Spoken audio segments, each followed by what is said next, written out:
still in custody, even those who didn't break anything or hurt anybody. They're being held in a horrible, horrible facility in Washington, D.C.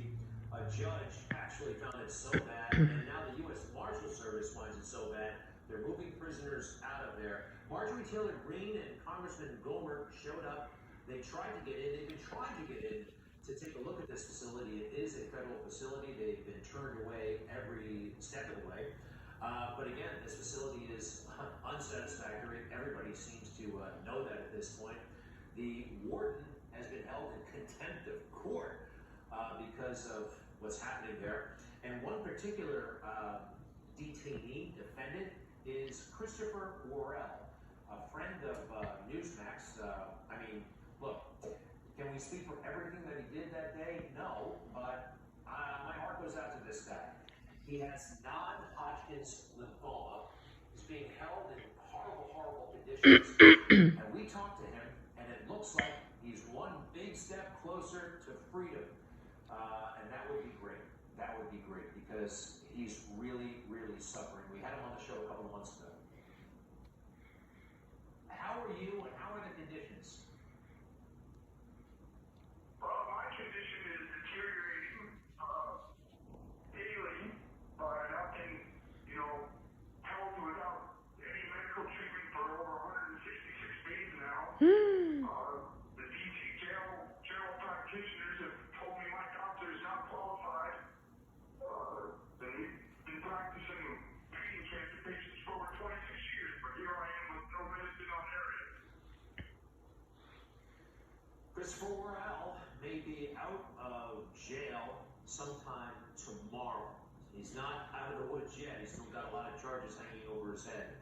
But it looks like people are finally seeing the light, and this guy needs some medical attention fast. And we're happy to hear that. Have you heard? A lot of folks are starting to say January 6th, there's a possibility that it was a false flag operation. Now, do you know what a false flag operation is? I actually had to look it up. It is this: a hostile or harmful action that is designed to look like it was perpetrated by someone other than the person or group responsible for it. All right? Interesting. And then you go after them because you say they're responsible for it. A lot of folks out there are starting to connect the dots, and they're saying January 6th may have been a false flag operation. Listen to this. The state party passed a resolution condemning 10 House Republicans who voted to impeach Trump, calling it a betrayal.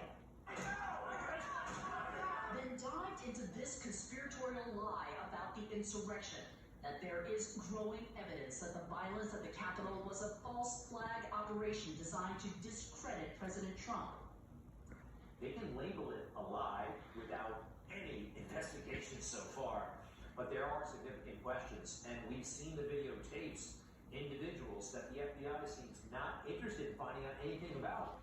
People we saw agitating, who are they? Where do they come from? These are legitimate questions, and they can dismiss it as a conspiracy as they do anything they don't like. It's a mistake. By the way, video from January 6th does show this. Peaceful protesters gathered, and then the police throw a stun grenade into the middle of the crowd.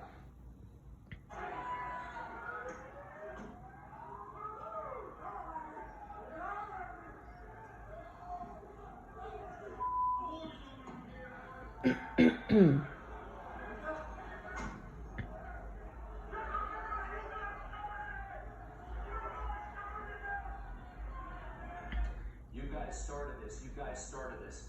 These are the kinds of things that any commission or committee should look into January 6th. No, they won't. They just want to know about what Trump said in his speech in October. It's not right. There's a real big case here that has to be investigated, but not the way they're investigating it. All those guys still in the jail, by the way, dozens of them. Just think about this.